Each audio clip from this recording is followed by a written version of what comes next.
Après l'accord de cessez-le-feu entre le Hamas et Israël annoncé mercredi, retour sur les moments clés de la guerre.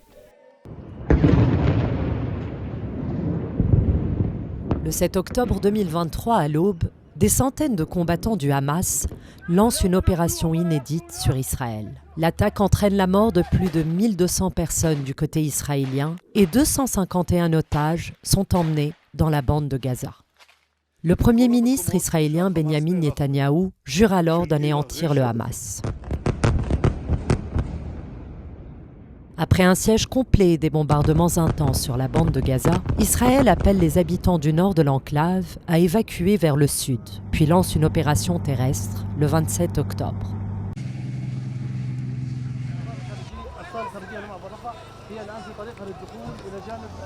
Le 24 novembre débute une trêve d'une semaine. 105 otages sont libérés en échange de 240 prisonniers palestiniens détenus par Israël. La trêve permet l'entrée depuis l'Égypte de convois humanitaires plus nombreux, mais estimés insuffisants selon l'ONU. À la reprise des hostilités, des chars israéliens entrent le 4 décembre dans le sud de Gaza. Le 29 février 2024, 120 personnes sont tuées par des tirs israéliens lors d'une distribution d'aide humanitaire à Gazaville.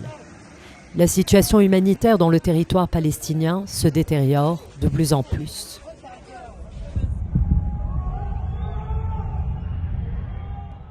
L'Iran, soutien du Hamas, lance le 13 avril une attaque sans précédent de drones et missiles sur Israël, en représailles à une frappe contre son consulat à Damas le 1er avril. Le 31 juillet, une opération israélienne à Téhéran provoque la mort du chef politique du Hamas, Ismail Haniyeh. Yahya Sinwar, considéré par Israël comme le cerveau de l'attaque du 7 octobre, lui succède alors.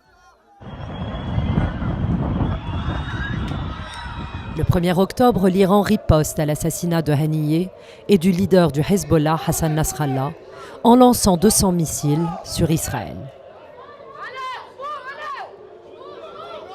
Le nouveau chef du Hamas, Yahya Sinwar, est tué à son tour le 16 octobre à Gaza par des soldats israéliens. Dans la nuit du 13 au 14 octobre, à Deir el-Balah, dans le centre de Gaza, des frappes israéliennes provoquent un incendie meurtrier dans la cour de l'hôpital d'Al-Aqsa qui abrite des déplacés gazaouis. Des Palestiniens y sont brûlés vifs dans leur sommeil. Le bilan provisoire fait alors état de 4 morts et d'au moins 25 blessés.